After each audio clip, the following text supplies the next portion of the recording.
इस कार्यक्रम के पुण्यार्चक हैं श्री महावीर कुमार रावका जी, श्रीमती उमा रावका जी, पुत्र जिनेश रावका, पुत्री नितिका रावका, पुत्री दामाद मोनिका जैन, प्रफुल्ल जैन। सिद्धार्थ नगर, जयपुर, राजस्थान। स्वर्गीय श्री रतनलाल जी की पुण्य स्मृति में श्रीमती तारामणि देवी, श्रीमती चंदा देवी, ललित जैन, सारिका, डॉक्टर आदित्य, हर्षित एवं समस्त बड़जात्या परिवार, इम्फाल, मणिपुर। सुगानी परिवार, जयपुर। श्री प्रदीप शाह, श्रीमती संगीता शाह, श्री सौम्य शाह, श्रीमती निकिता, श्री चयन शाह, शिवांगी, सुभाष नगर, बांसवाड़ा, राजस्थान।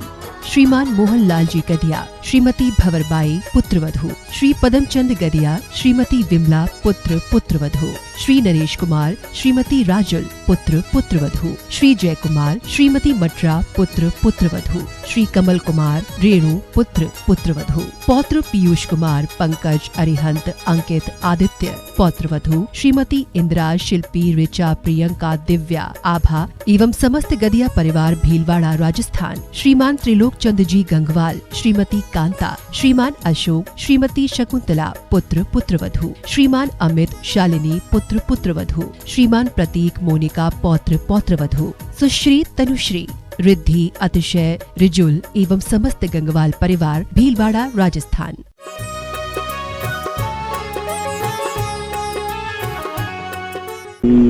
नमः सिद्धेभ्यः। जय श्री नमः सिद्धेभ्यः। सर्वमंगलमांगल्यं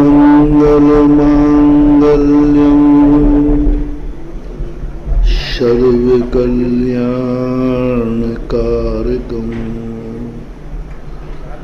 प्रधानं सर्वधर्माणां जैनं जयतु शासनं। जैनं जयतु शासनं। पंच परमेष्टि भगवान की आचार्य श्री गुरुवर कुंद कुंद महाराज की, आचार्य श्री गुरुवर विद्या सागर महाराज की, परम पूज्य व्यापक सदन जगत पूज्य मुनि पुंगव सुधा सागर जी महाराज की जय। मुनि संघ की जय। प्रसंग चल रहा है कि व्यक्ति यह सोच सोच करके परेशान है कि हमारी खुद की जिंदगी हम खुद अपने अनुसार नहीं जी पा रहे हैं। हमारा सब कुछ जीवन हमारे प्रतिकूल निकल रहा है। हम जो करते हैं उससे उल्टा होता है। हम जो नहीं सोचना चाहते वो मन में विचार आते हैं, जो हम कभी नहीं सोचते कि हमारे मन में ऐसे विचार आना चाहिए, लेकिन वही विचार बार बार मन में आते हैं। हमें नहीं सोचते कि हमें क्या देखना चाहिए, लेकिन हम वही देखते हैं जो हम देखना नहीं चाहते। सब कुछ उल्टा हो रहा है और ये दुनिया में सदा से होता है। लेकिन कभी क्या कभी उल्टा भी होता है कि जो हम चाहें वही होगा, जो हम देखना चाहें वही दिखेगा, जो हम करना चाहें वही करेंगे। ऐसा भी होता है क्या? होता है। ऐसा भी देखने में आया है। इसी का नाम साधना है, इसी का नाम भक्ति है, इसी का नाम धर्म है। धर्म का और कोई कार्य नहीं है। तुम्हारी जिंदगी का कंट्रोल तुम्हारे हाथ में आ जाए। जितने भी धर्म होते हैं, लोग समझ नहीं पा रहे कि ये धर्म क्यों बनाए गए, क्यों बनाया गया भगवान, और क्यों पूछे हम भगवान को, क्यों करें हम भगवान की भक्ति। यदि वो भगवान हैं तो हैं, हमें उनसे क्या लेना देना है। वो भगवान हैं, ठीक है, होंगे भगवान, हम उनके पीछे क्यों घूमें, हम उनकी भक्ति क्यों करें, हम उनकी पूजा क्यों करें। कई बार लोगों के मन में ये ऐसे प्रश्न उठ जाते हैं, लेकिन फिर कोई समाधान कर देता है कि नहीं, इनके हाथ में सब कुछ है, इसलिए इनसे बना के चलो।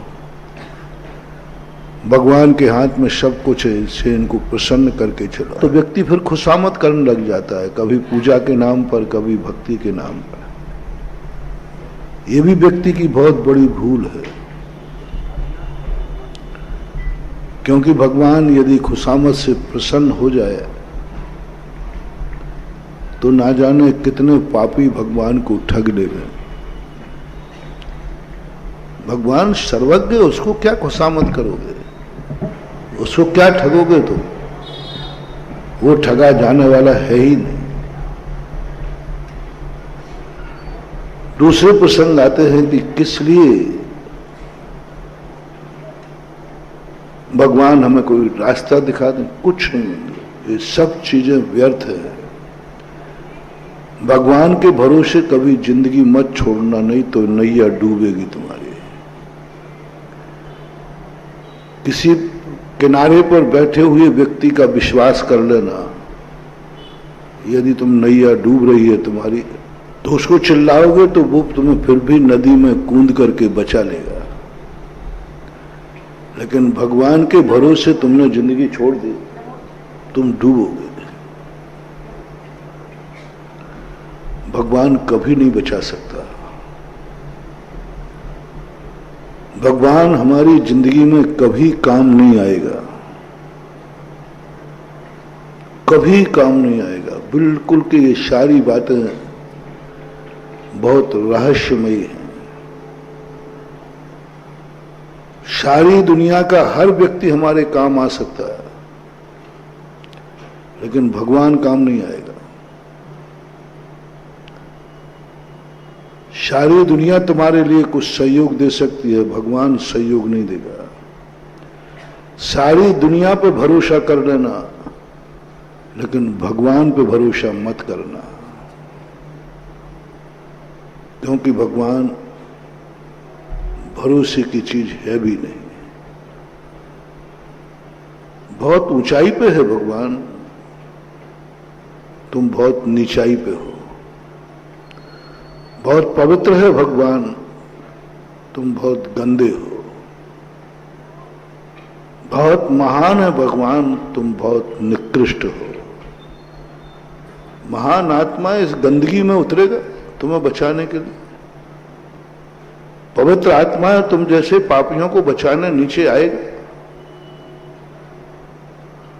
पापियों को बचाने के लिए भगवान नहीं आता है, पापियों का संहार करने के लिए आता है। संसार बनाने के लिए भगवान नहीं आता है, संसार जो गंदा है इसको मिटाने के लिए आता है। कोई भी भगवान हो, आज तक किसी गंदे पापी व्यक्ति का उद्धार नहीं किया। कोई भी संसार बढ़ाने के लिए या बसाने के लिए भगवान नहीं आते। उपदेश भी देते हैं तो संसार मिटाने का, संबंध मिटाने का, सब छोड़ने का उपदेश देते हैं। इसलिए भगवान के भरोसे तो कभी रहना मत। भगवान की साधनें बहुत छोटी होती हैं। एक उदाहरण आप लोगों ने पढ़ा होगा कि लंका में जाने का जब पुल बन रहा था, तो पुल बना रहे थे सब वानर लोग, हनुमान जी वगैरह, बन रहा था। रामचंद्र जी को एक दिन बाद सूझी, चलो हम भी हेल्प करते हैं। उन्होंने भी एक पत्थर उठाया और वो डूब गया। सब लोग नाचने लगे, बोले भगवान का पत्थर डूब गया। रामचंद्र जी कहते हैं मेरा पत्थर डूब गया? हनुमान तू क्या मेरे से बड़ा है? मैं भगवान हूं, तू भक्त है। तेरा पत्थर तैर रहा है और मेरा पत्थर डूब रहा है। हनुमान जी ने कहा भगवान ये पुल आपके भरोसे पर नहीं बन सकता, ये पुल भक्त के भरोसे पर बन सकता है। भगवान नहीं बना सकते पुल। आपने खुद देख लिया आपका पत्थर डूब गया। आपके भरोसे हम सब बैठे रहे कि हम तो भगवान भरोसे हैं, भगवान पुल बना देंगे, हम निकल जाएंगे। भक्त के भरोसे। भक्त में जो शक्ति है वो भगवान में भी नहीं होती। भगवान का पत्थर हाथ से डाला डूब रहा है, भक्त का पत्थर तैर रहा है। कौन शक्तिमान है, कौन अतिशयकारी है? अपन सब हनुमान है। अपने पास वो शक्ति है जो भगवान के पास भी नहीं है। खुद पर भरोसा करो, खुद पर भरोसा करो, खुद के मन पर भरोसा करो, खुद की भक्ति पर भरोसा करो, अपनी आंखों पर भरोसा करो, अपने परिवार पर भरोसा करो, अपने पैरों पर भरोसा करो, सब पर भरोसा करो, भगवान पर नहीं। भगवान तो यदि आएगा तो उसका तो पत्थर डूबना निश्चित है, क्योंकि भगवान सिंहासन पर ही शोभा देता है। बड़ा आदमी फील्ड पे काम करेगा तो बड़ा आदमी नहीं रहेगा। फील्ड पे जितना व्यक्ति छोटा होगा उतना व्यक्ति फील्ड पे काम करता हुआ मिलेगा, बड़ा आदमी नहीं। बड़ा आदमी गद्दी पर शोभा देता है, भगवान सिंहासन पर शोभा देता है, सड़क पर नहीं। भगवान मंदिर में शोभा देता है, बाजार में नहीं। बड़े आदमी कभी ड्यूटी पे नहीं रहते, फील्ड पे नहीं रहते, वो जाते ही नहीं। वो तो यदि दौरा करते भी हैं तो फील्ड का दौरा नहीं करते, फील्ड पर लगे रहने वाले नौकरों का दौरा करते हैं। कलेक्टर एसपी कभी ड्यूटी पे नहीं होते, कभी ड्यूटी नहीं करते, ये ऑफिस में बैठते हैं। और कभी दौरा करेंगे भी तो जो ड्यूटी पे लगाए गए हैं उन ड्यूटी को चेक करने के लिए जरूर निकल पड़ेंगे। यही सिस्टम तुम यहां मानना। भगवान कभी कुछ भी फील्ड पे आने वाला नहीं है। कभी निकलेंगे भी तो वो देखने के लिए निकलेंगे कि कहां क्या चल रहा है। वो स्वयं कुछ नहीं करेगा, स्वयं न तुम्हारी नौका चलाएगा, न तुम्हारी जिंदगी चलाएगा, न तुम्हारा अच्छा करेगा, न बुरा करेगा। वो तो सिंहासन पर बैठा है, मंदिर में रहेगा। लेकिन तुम अपने आप पे भरोसा करो,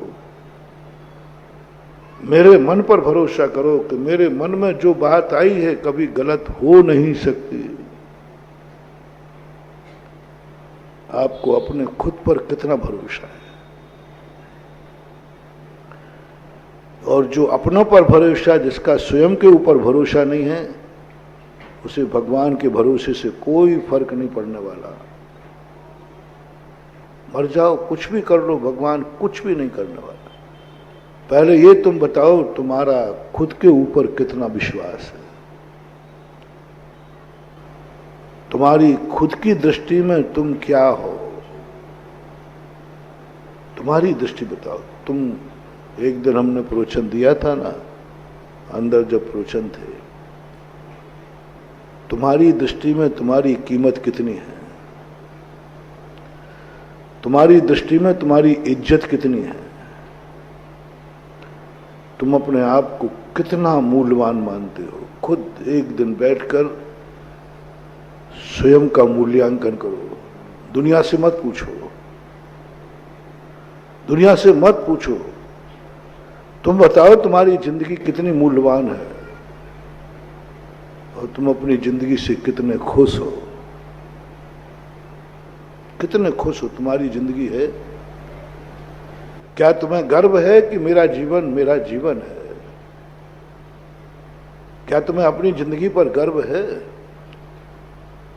जिस व्यक्ति को अपनी जिंदगी पर गर्व होता है, जाओ उसका मस्तक दुनिया की कोई शक्ति कभी शर्मिंदा नहीं कर सकती, झुक नहीं सकता, क्योंकि उसे अपनी जिंदगी पे गर्व है। इसलिए मैंने 2-3 दिन पहले कहा था, तुम अपनी जिंदगी को कभी कोसते तो नहीं हो। क्या ये जिंदगी है? 2-3 दिन प्रवचन दिया था। सबसे बड़ी बर्बादी तुम्हारी यही हो रही है कि तुम जब अकेले में बैठते हो, तुम अपनी जिंदगी को जितनी बद्दुआ दे सकते हो देते हो, और इतनी बद्दुआएं तुमने अपने आप को दे डाली हैं कि हम तुम्हें उस अभिशाप से निकालना चाहते हैं लेकिन निकाल ही नहीं पाते। और मैंने कहा था, दुनिया की बद्दुआएं तो खत्म हो सकती हैं, लेकिन तुमने तो खुद बद्दुआ दे डाली बार बार कह करके, ये कोई जिंदगी है क्या? ये कोई जिंदगी है क्या? अपनी जिंदगी को कोसे। 99% लोग अपनी जिंदगी को कोस रहे हैं, गर्व नहीं है उनको। और पड़ोसी को और देख लेते हैं तो और अपनी जिंदगी ऐसी लगने लग जाती है जैसे मैं कुछ हूं ही नहीं, मेरे पास तो कुछ, मैं तो भगवान है ही नहीं, कीड़े मकोड़ों जैसा हूं। सबसे पहले महानुभाव, आप अपने आप की जिंदगी को अनमोल कर दो। अपनी दृष्टि में अनमोल है मेरी जिंदगी, मुझे अपनी जिंदगी पर गर्व है, नाज है। अकेले में बैठकर सारे जगत को थैंक्स कहो, अपनी जिंदगी को थैंक्स कहो, कितना हो, मेरी जिंदगी कितनी अच्छी है। 6 महीने अपनी जिंदगी को गर्व कर लेना, फिर देखना तुम्हारी जिंदगी में चारों तरफ खुशियां ही खुशियां नजर आएंगी। बस एक बार अपनी जिंदगी का नियम ले लो, एक एक समय तुम अनमोल कर दो। एक दिन तुम्हें जिंदगी मिली, कितने की है एक दिन की जिंदगी? अनमोल, अनमोल कर दो। आप इतना कर दीजिए कि आपकी एक एक जिंदगी व्यर्थ में मत जाने दो। 1 सेकंड भी नहीं, 1 समय भी नहीं। मेरी जिंदगी का एक एक घंटा अनमोल है। 1 घंटे की जिंदगी है, उसको अनमोल करो, व्यर्थ में नहीं जाने दो। एक दिन आप सोचना कि आज का दिन मेरा अनमोल है, मैं कोई गलत कार्य, बुरे कार्य नहीं करूंगा क्योंकि मेरा जिंदगी अनमोल है। आपकी इतनी बड़ी जिंदगी हो जाएगी कि आपकी सारा जगत, 1 मिनट भी आप दे दोगे ना तो सारा जगत कहेगा मैं धन्य हो गया, इन्होंने 1 मिनट दे दिया। बड़े आदमियों के पास लोग उनको 5 मिनट देते तो बाहर निकलते बड़ा गर्व करते हैं, फलाने व्यक्ति ने मुझे 5 मिनट दिए, 5 मिनट मेरे से बात कर ली। वो फूला नहीं समाता। 5 मिनट किसी ने दे दिए तुमसे, तुम फूले नहीं समा रहे, क्यों? ऐसा उसने क्या किया? बहुत कुछ किया उसने, बहुत कुछ किया। उसने ऐसा जिंदगी में कभी किया कि मैं अपने टाइम को अनमोल करूंगा, व्यर्थ नहीं जाने दूंगा। मैं शाम को ये नहीं कहूंगा कि मेरा दिन बेकार चला गया, मैं कहूंगा कि मेरा एक दिन अनमोल हो गया और कल का दिन मेरा और अनमोल होगा। आज जो मेरी खुशी है कल बढ़ेगी। मैं रोने के लिए जिंदा नहीं हूं, क्यों रोऊं? दुनिया की कोई ताकत मुझे रुला नहीं सकती। मेरी आंखें रोने के लिए नहीं है। कष्ट आया है, आनंद, रोऊंगा तो नहीं, रोऊंगा तो नहीं। पूज्यवर उमा स्वामी महाराज ने एक बहुत बड़ी यही चीज तुम्हारे लिए दी, सारी दुनिया तो दुख देगी लेकिन तुम दुखी मत होना। परसों कहा था ना, दुख दूसरा दे रहा है वो तो दे रहा है, लेकिन तुम दुखी क्यों हो रहे हो? वो तो देगा, कांटा तो चुभेगा तो चुभेगा, ठीक है चुभने दो, मैं रहूंगा नहीं। दुख देने वाला कर्म दुश्मन है। चाणक्य की एक नीति है, दुश्मन के सामने कभी रोना मत, दुश्मन के सामने कभी दीनहीन मत बनना, दुश्मन के सामने कभी भी अपने आप को असमर्थ घोषित मत करना, नहीं तो वो उसी क्षण मसल देगा। कितना भी दुख आ जाए, दुश्मन के सामने सदा हंसते रहो। दुश्मन के सामने इसको एहसास कराओ कि तूने इतना मेरा विनाश किया लेकिन मेरा तू कुछ भी नहीं बिगाड़ पाया। और जैसे तुमने असमर्थ हुए, वो चाहते यही था। उमा स्वामी महाराज ने खोज की, कर्म हमारा दुश्मन है, कर्म दुख देने के लिए आया है, और यदि तुम रो पड़े, कर्म कहता मेरा काम हो गया, रुलाने के लिए तुम्हें आया था। इसलिए तुमने साधु संतों को देखा होगा, कितने कष्ट आ जाए उनके चेहरे का तेज खत्म नहीं होता, वो कभी रोते नहीं। कभी आप साधु से पूछना, कभी साधु टेंशन में नहीं दिखेगा। और कभी आप पूछना, एक बात पर साधु का कभी विश्वास मत करना, साधु सबसे ज्यादा दुनिया में झूठ बोलता है। तुम लोग इतना झूठ नहीं बोलते। साधु एक मामले में 100% मान लेना झूठ ही बोलता है। साधु यदि सत्य बोल दे तो वो साधु नहीं। कभी आप पूछना साधु से, अच्छा साधु हो,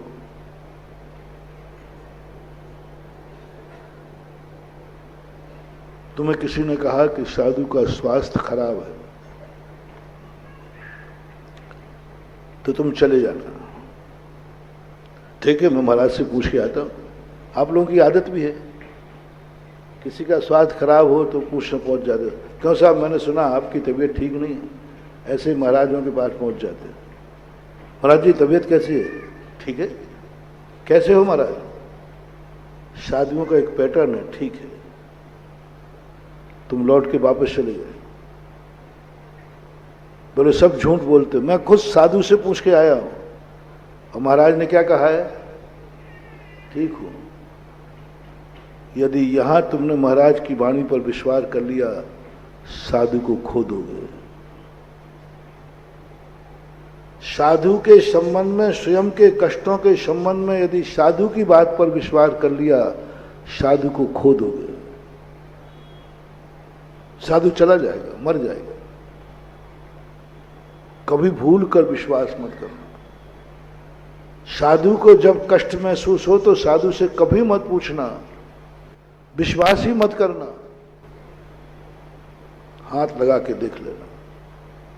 साधु कह रहा है मैं ठीक हूं, हाथ लगाया तो आग बरस रही थी, थर्मामीटर लगाया तो 105-6 डिग्री बुखार था, और साधु से पूछा तो क्या कहा उसने? ठीक। इस मायने में कभी विश्वास नहीं करना, इस मामले में प्रैक्टिकल करना। क्योंकि साधु इन सब चीजों को गलत कह दे तो वो उसकी अपनी साधना में कमजोरी है। वो कहता है मैं ठीक हूं, मर रहा है तब भी कहूंगा मैं ठीक हूं, तप रहा है शरीर में ठीक हूं। जितना जितना बड़ा साधु होता जाएगा, स्वयं के कष्टों के संबंध में कभी वो अपने मुंह से कहेगा नहीं, वो तुम्हें परीक्षा करना पड़ेगा। इसलिए साधु की बीमारी जब भी पकड़ में आती है, जब साधु बिल्कुल असमर्थ हो जाता, अब प्रवचन दे ही नहीं पा रहा है, तब पकड़ोगे। अच्छा महाराज जी सामान्य रूप से तो वो पकड़ ही नहीं पाओगे, सामान्य रूप से तो वो हंसता दिखता है, और बल्कि जिस दिन कष्ट होते हैं उस दिन बहुत हंसते हैं।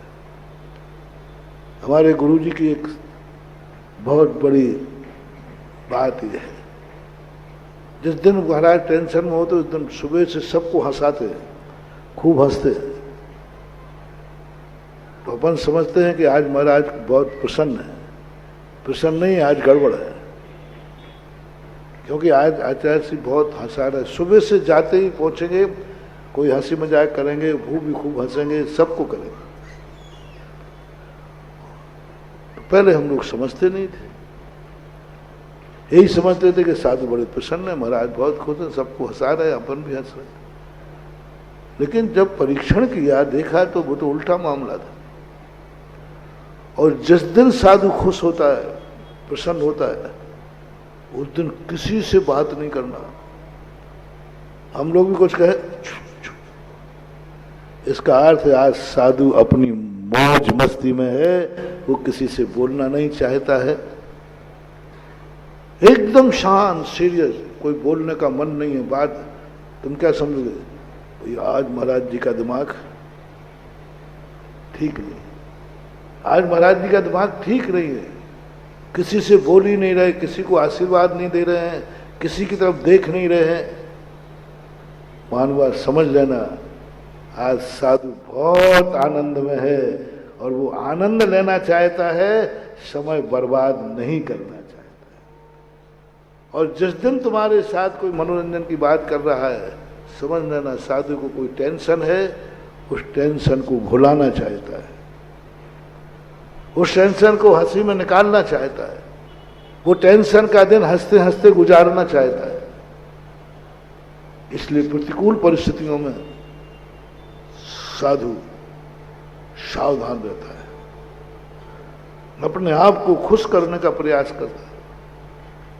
आप देखना कभी, जिस दिन महाराज का आहार ठीक हो गए, उस दिन चेहरे पर कोई खास प्रसन्नता नहीं होगी, और जिस दिन अंतराय हो जाए उस दिन देखना महाराज का चेहरा, अंतराय आते ही हंस जाएंगे। प्रतिदिन आहार पूरा करते हुए आज हंस के नहीं बैठते, जैसे ही बाहर में मजा आ गया, और हंसते हुए बैठेंगे, हंसते हुए बैठेंगे। आप अक्सर कर देखना, साधु को अंतराय आते ही हंसेगा, हंसते हुए बैठेगा, और हंसते हुए आशीर्वाद देगा, और हंसते हुए वहां से निकलेगा, और दिन भर उसके चेहरे पर खुशी की नजर आएगी। और जिस दिन बहुत बढ़िया आहार हुआ है, आशीर्वाद ही दे देवे तो बहुत बड़ी बात है, वो देखेगा ही नहीं। तुम समझ रहे हो महाराज जी को शायद आहार में कोई गड़बड़ नहीं हुआ। प्रतिकूल परिस्थितियों को हंसते हुए गुजारो, रोते रोते हंसना सीखो, हंसते हंसते रोना। ये कोई कम साधना नहीं है महानुभाव।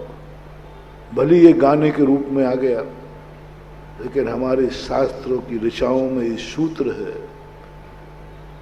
कभी रोना भी आए तो हंसते हंसते रो पड़ना, किसी को पता न चल जाए कि तुम रो रहे थे या हंस रहे थे। और कभी रोना आ जाए तो रोते रोते ऐसे हंसो कि कोई वो पता ही नहीं चले कि आंसू थे या खुशी थी, निकाल दो। जितना दुख हमारा दूसरे को पता चलेगा, उतना ही हमारा दुख बढ़ेगा, और जितना दुख को हम हंसते हंसते गुजारेंगे, हमारा भविष्य उज्जवल होगा। क्योंकि दुख के दिन में भी मैं हंसा हूं। एनालिसिस करता हूं, जिस दिन आपके अच्छे पुण्य का उदय है, अच्छा दिन है, उस दिन हंसने का कोई मायना नहीं है। उस दिन हंसोगे तुम अहंकारी कहलाओगे, तुम्हारा दुख गायब हो जाएगा, सुख गायब हो जाएगा। हंसते हुए सुख का दिन हंसते हुए नहीं निकालना है, सुख का दिन मौज मस्ती में नहीं निकालना है, सुख के दिन को बहुत सावधानी से निकालना है, मौज मस्ती में नहीं, बेहोशी में नहीं। सुख का दिन बहुत सावधानी से, आज मेरे सुख का दिन है, आज एक भी कुछ भी गलत नहीं होने दूंगा, आज मेरा जन्मदिन है, आज मेरी शादी की सालगिरह है, आज मेरी दादाजी का मृत्यु का पुण्यतिथि है, आज हमारे भगवान का कल्याणक है, आज महावीर जयंती है। चलो पूरी जिंदगी को अनमोल नहीं कर सकते हो तो कुछ दिन अनमोल कर दो। हम लोग तो पूरी जिंदगी का हर दिन हमारे लिए अनमोल है, हमारा एक एक दिन अनमोल है, एक एक क्षण अनमोल है। मैं खुद अपनी दृष्टि में अनमोल हूं, मेरा मन बहुत अच्छा है। मैंने कहा था ना एक दिन, मैंने अपने मन को कभी बुरा नहीं कहा, क्योंकि इस मन ने कभी बुरा सोचा ही नहीं, क्यों बुरा करूं। मेरा मन तो 24 घंटे क्या सोचता है, बोलो। यदि अच्छा नहीं सोचता होता तो प्रवचन है, जिज्ञासा, सामायिक, प्रतिक्रमण, सबूत है, प्रमाण है तुम्हारे सामने कि मैंने अच्छा कितना, मेरा मन कितना अच्छा है। कभी बुरा आता ही नहीं इस मन में, कोई बुरा विचार आता ही नहीं, कोई बुरा कभी सोचने में ही नहीं आ रहा बुरा। मैं अपने मन को कैसे बुरा कहूं। मेरा मन तो जब भी देखो, जब कुछ भी सोचता है अच्छा सोचता है। मेरा जब भी सोचता है मन या तो स्वयं का कल्याण है और थोड़ा बाहर जाऊं तो तुम्हारा कल्याण है, अच्छा ही अच्छा सोचता है। कभी मैंने मन के सामने इतनी अच्छाइयां रख दी हैं कि उसका मन कभी बुराई पर जाता ही नहीं। मन को इतना संस्कार दे दिया है। मनुष्य का मन है रे। किसका मन है? मेरा नहीं, वो मैं पहले कह चुका हूं। मेरा मन है, ये बात करो। आज मैं कह रहा हूं, ये मन किसका है? मनुष्य का। कुत्ते के पास भी मन है, गिद्ध कौवे के पास भी मन है, तुम्हारे पास भी मन है। दोनों में कोई अंतर है क्या? जिनका कुत्ते के समान मन होता है, कुत्ते को कितना भी अच्छा पालो, कितना भी संस्कार दो, कितना भी ऐसी गाड़ी में घुमाओ, लेकिन जैसे वह पट्टा खोल दो तुरंत वो गंदगी पे जाके बैठता है, गंदगी घूरे पे जाएगा। कुत्ते का नेचर है।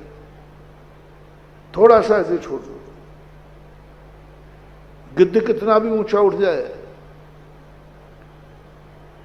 गिद्ध उड़े कितना ऊंचा भी, नभ पर कभी विचार किया, सदा जमी पर पड़े मांस के टुकड़े से उसने प्यार किया।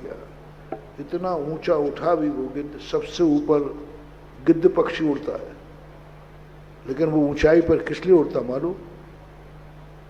मरे हुए मांस को खोजने के लिए। वहां से भी वो क्या खोज रहा है? इतना ऊंचा यदि इंसान उड़ जाए है? तो यहीं बैठे बैठे सारी दुनिया देख ले रहे। लेकिन इतना ऊंचा उड़ने के बाद भी क्या खोज रहा है? सड़ा हुआ मांस। तुम्हारा मन किसका है? मनुष्य का है या कुत्ते का है? मनुष्य का है या गिद्ध का है? थोड़ा मन से पूछो या कहो, ये मन किसका है? मनुष्य का है। तो मनुष्य के मन में गंदा विचार नहीं आना चाहिए। मनुष्य का मन से कह दो, हे मन तू कुत्ते का मन नहीं है, तू मनुष्य का है। और मनुष्य का मन तो सारी दुनिया में प्रशंसनीय होता है। और अपने मन को इतना प्रशंसनीय बना दो कि तुम्हें खुद अपने मन पर गर्व हो जाए, मेरा मन बहुत अच्छा है। और जब तुमने अपने मन को अच्छा कह दिया तो सारा जगत कहेगा, महाराज आपका मन इतना अच्छा है, इतना अच्छा है, एक बार इस मन में मेरा नाम याद कर लेना। यदि तुम्हें ये पता चल जाए कि महाराज जी आज मुझे याद कर रहे थे, बोलो ना, कैसा लगेगा? अरे भाई क्या मतलब है, तुम्हारा पड़ोसी तो तुम्हें रोज को याद करता है, अरे महाराज वो तो पूछो ही मत, वो तो नहीं करे तो अच्छा है। अपनी इन आंखों को कभी बुरा मत बोलना, एक साधना करो। दुनिया में हमने बहुत अच्छे बुरे लोग देखे, चलो कोई बात नहीं, दुनिया में तुम खूब बुराइयां देख, दुनिया बहुत बुरी है, मान लियो, हर व्यक्ति बुरा, महाराज संसार बहुत बुरा है, बहुत बुरा है, मैं तुम्हारे साथ हूं, संसार बहुत बुरा है, बहुत गंदा है, बहुत बुरा है। बस इतनी सी बात तुमसे पूछ रहा हूं, संसार बहुत बुरा है, बहुत गंदा है, बहुत बुराइयां हैं, तुम्हारी आंखें कैसी हैं?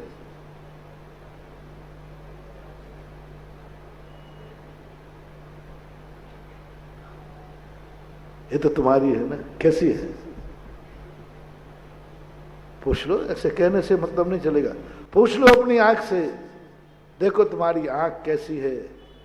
क्या इस आंख ने कभी बुरा नहीं देखा है? आंख ने कितने बार बुरा देखा है। अब दुनिया को तुम बुरा कहने वाले, तुम अपनी आंख को भी अच्छा नहीं बना पाए, दुनिया को क्या खाक बनाओगे? क्या खाक बनाओगे? तुम अपनी आंख को अच्छा नहीं बना, इतनी सी आंख है छोटी, उस आंख ने तुम्हारा इतना बुरा देखती है, इतना बुरा देखती है कि सामने वाले को ये कहना पड़ता है इसकी आंख फूट जाए, ये मुझे घूर करके देख लिया है। क्या हो गया? तुम्हारी आंख इतनी गंदी हो गई, इतनी गंदी हो गई कि सामने वाला कहता है इसकी आंख फूट जाए, ये मुझे घूर करके देख रहा है। जाओ महानुभाव, संसार में तुम्हें कहीं अच्छा स्थान नहीं पाएगा, तुम अपनी आंख भी अच्छी नहीं कर पाए। क्या कह सकते हो दावे से मेरी आंख बहुत अच्छी है? आज तक इसने बुरा नहीं देखा, बुरा नहीं देखा। दो बात है, गांधी जी का सिस्टम अपनाओ या मेरा सिस्टम अपनाओ। गांधी जी कहते बुरा मत देखो, आंख बंद कर लो, बंदर बना के दिखा दिया। मैं तुम्हारी आंख बंद नहीं कराऊंगा, नहीं कराऊंगा।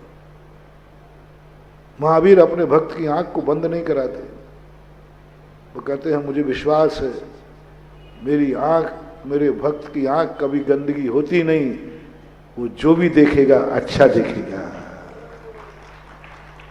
जिसे भी देखेगा अच्छा देखेगा, जिसे भी देखेगा अच्छा देखेगा,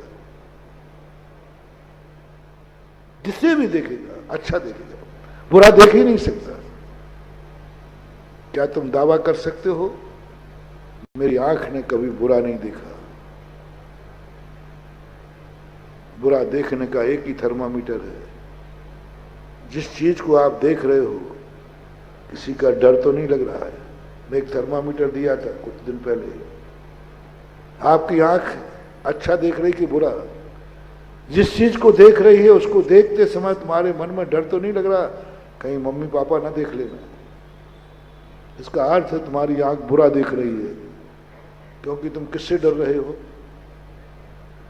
आप किसी चीज की तरफ देखते समय डर रहे हो कि मम्मी पापा ना देख ले मैं, इसका अर्थ है तुम्हारी खुद गवाही दे दी मेरी आंख बुरा देख रही है। तुम किसी की तरफ देख रहे हो, किसका डर है?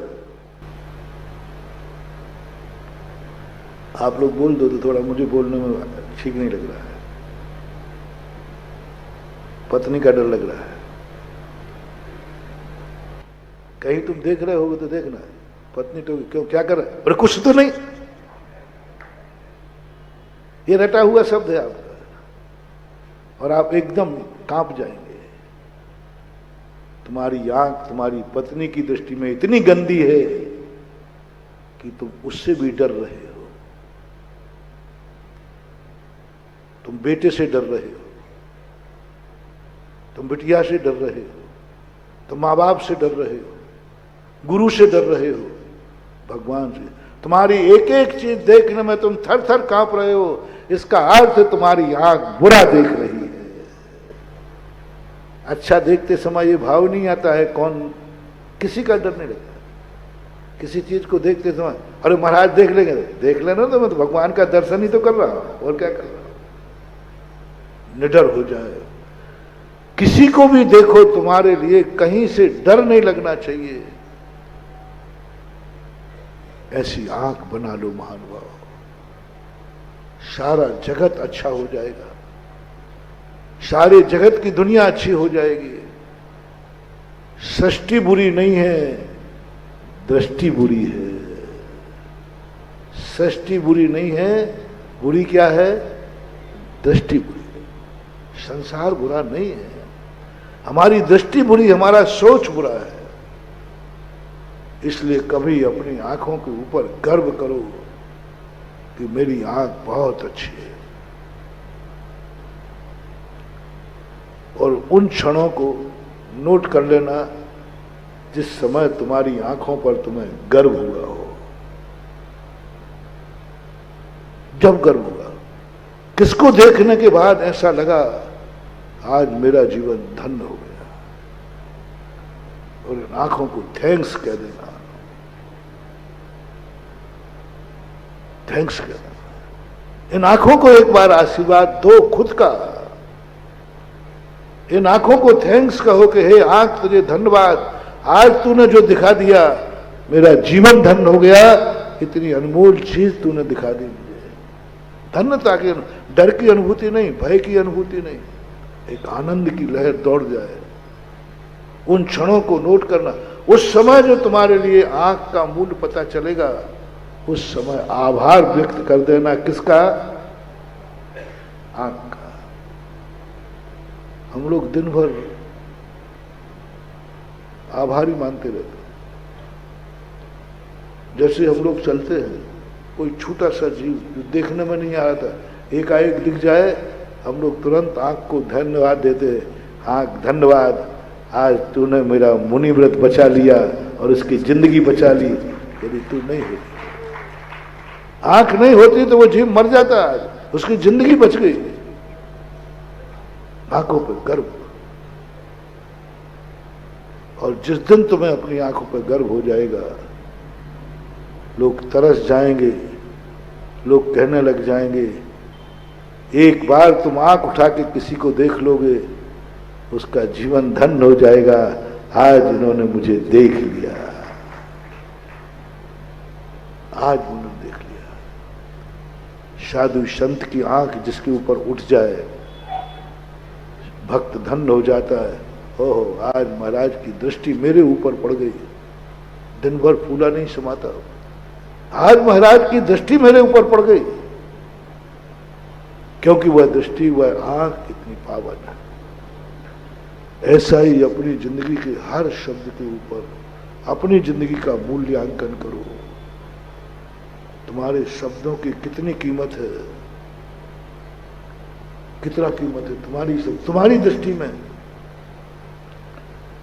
क्या तुम्हें कभी महसूस हुआ मेरी जबान अनमोल है, आज तक इस मुख से जो निकला है वही होके रहा है, वही हुआ है, अन्यथा निकल ही नहीं सकता मेरे में, क्योंकि मेरी जबान पर मैंने कभी किसी का बुरा नहीं बिछाया, मैंने कभी बुरा शब्द नहीं बोला, मैंने कभी किसी के नाश करने का शब्द नहीं बोला। इसलिए मुझे विश्वास है, मुझे अपनी वाणी पर विश्वास है, मेरी वाणी अनमोल है, मेरा शब्द अनमोल है, मुझे विश्वास। दुनिया की बात नहीं कह रहा हूं, मैं कह रहा हूं मुझे अपने शब्दों पर बड़ा गर्व है, मेरे इस मुख पर बहुत गर्व है, गले पर बहुत गर्व है, मुझे अपने ज्ञान पर बहुत गर्व है, क्योंकि आज तक इस मुख से जो निकला उससे कभी अपमान नहीं मिला, सम्मान ही मिला है। अब मैं आपसे पूछता हूं, मेरे निकले हुए वचनों का मूल्य क्या है? आप लोग तुम तो, मैं कहूं तो तुम कहो महाराज मियाँ मिट्ठू बन गए आप, तो अपनी खुद की पसंद है। आपसे पूछता हूं, बोलो इन शब्दों से, इस मुख से निकले हुए शब्द का क्या मूल्य है? यह हमें इज्जत दिलाती है कि सम्मान? चलो मेरे मुख से निकला हुआ शब्द तुम्हें दुखी कर रहा है या सुखी? कितना सुखी कर रहा है? यदि दुखी कर रहा होता, यदि दुखी कर रहा होता तो तुम अपना घर का काम धंधा छोड़ करके 1.5 घंटे के लिए यहां नहीं बैठे हो। आप जितने धर्म कर रहे हो सब नियम है, यम नहीं है। कोई बात नहीं, जैसा तुमने मंदिर जाने का नियम समय निश्चित किया, ऐसा घर जाने का समय निश्चित कर दो। मंदिर में कितने घंटे रहोगे तो घर का कर दो, घर में कितने घंटे रहो। पूजन कितनी करोगे निश्चित है आपका, भोजन निश्चित कर दो। दान कितना दोगे निश्चित है, कमाई कितने करोगे निश्चित कर दो। कितना समय तुम मालाएं कब कब फेरोगे? बोलो, हम तुमसे मालाएं कहें तो कितनी वो कब कब फेरोगे माला? और आज एक सुबह एक शाम को बस, ठीक ठीक। नोट भी दोनों ही टाइम गिनना, सुबह और शाम। नोट कब कब गिनोगे? कब कब गिनोगे नोट? और आज आपकी प्रवचन सभा में कोई बाजू से देवे तो वहीं गिन लूंगा, नहीं ठीक। नोट गिनने की कोई मर्यादा नहीं है, कोई समय नहीं है, कोई त्याग है कि इतने बजकर इतने घंटे में मैं नोटों को हाथ नहीं लगाऊंगा। ये मेरे नोट गिनने का समय नहीं है, माला गिनने का समय है। एक सुबह फेरूंगा, एक शाम को फेरूंगा। टाइम फिक्स कर दिया आपने, लेकिन नोट गिनने का समय नहीं। महानुभाव, करो नियम। मेरे नोट गिनने का कोई समय नहीं है तो मेरे नमोकार मंत्र पढ़ने का भी कोई समय नहीं होगा। जब चाहे तब पढ़ूंगा, जब चाहे तब पढ़ूंगा, कभी पढ़ लूंगा। माला तो अलग फेरूंगा, लेकिन बीच में बोले जब मन करेगा तब कर लूंगा, जब समय मिलेगा तब कर लूंगा।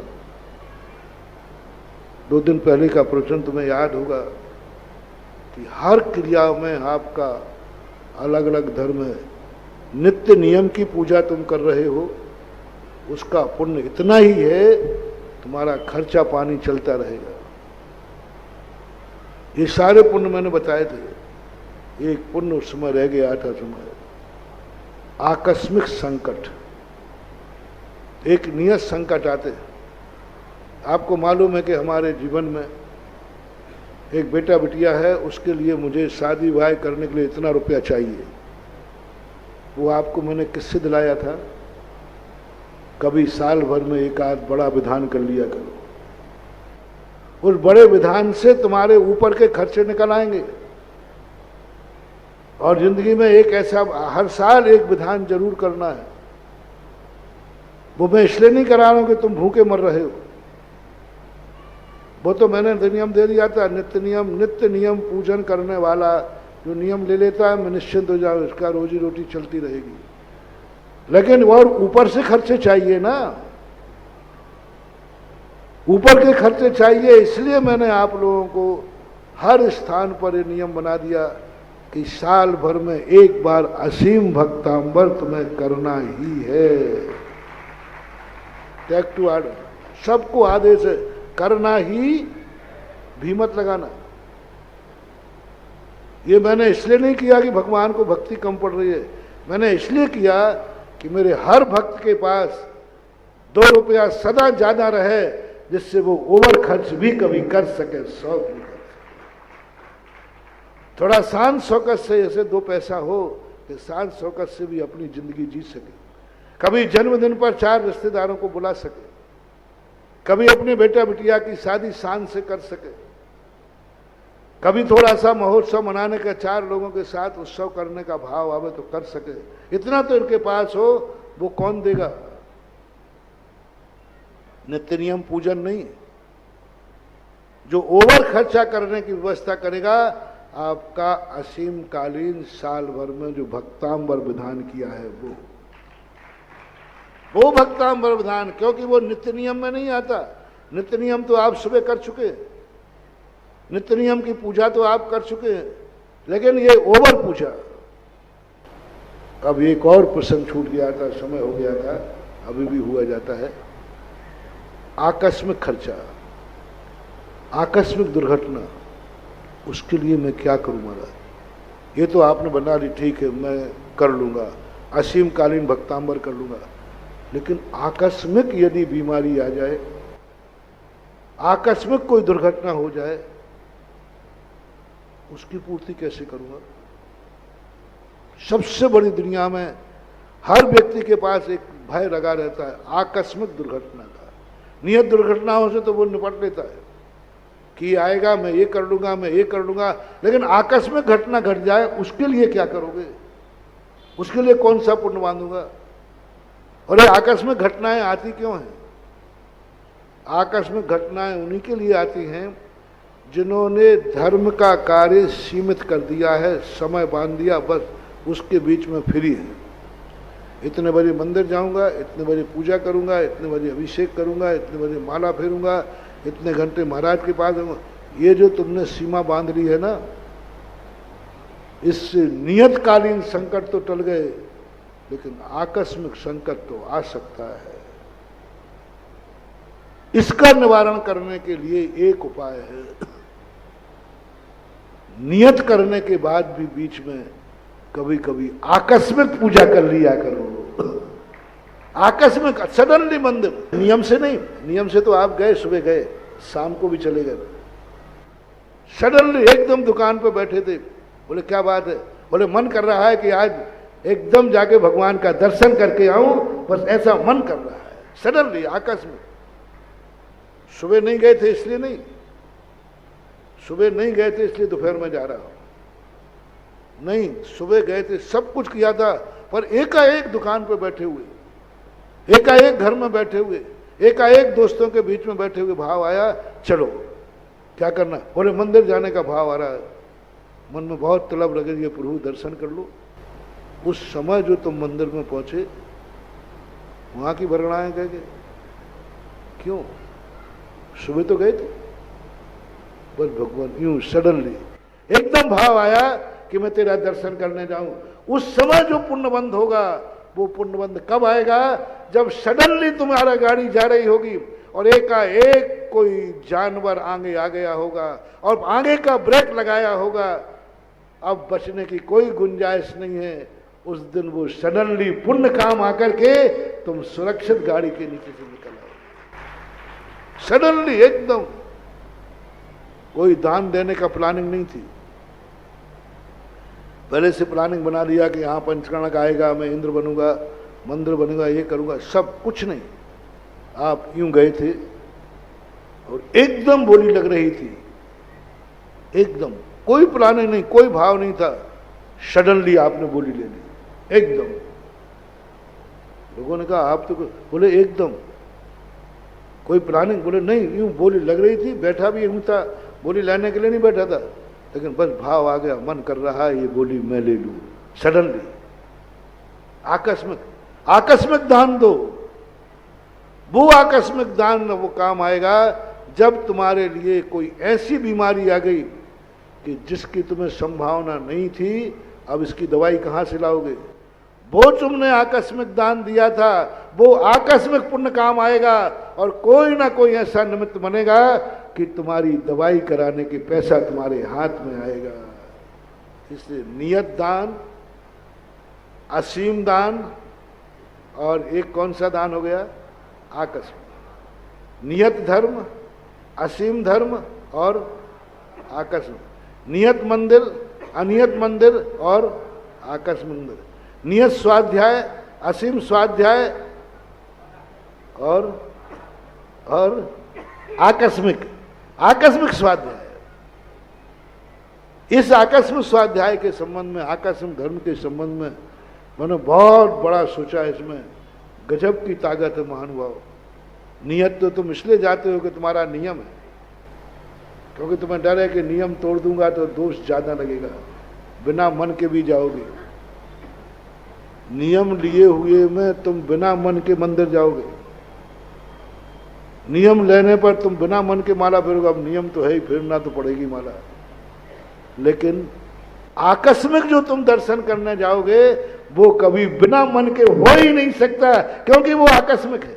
वो कोई नियम नहीं, कोई कानून से नहीं बंधा, कोई नियम से नहीं बंधा, कोई जाना जरूरी नहीं, लेकिन एकदम भाव आया कि जाऊंगा। आकस्मिक दान, आकस्मिक माला, आकस्मिक पूजा, आकस्मिक दर्शन, आकस्मिक गुरु दर्शन। बोले शाम को तुम आते हो जिज्ञासा में, सुबह आते हो। बोले भाई अब तुम दोपहर में कहो।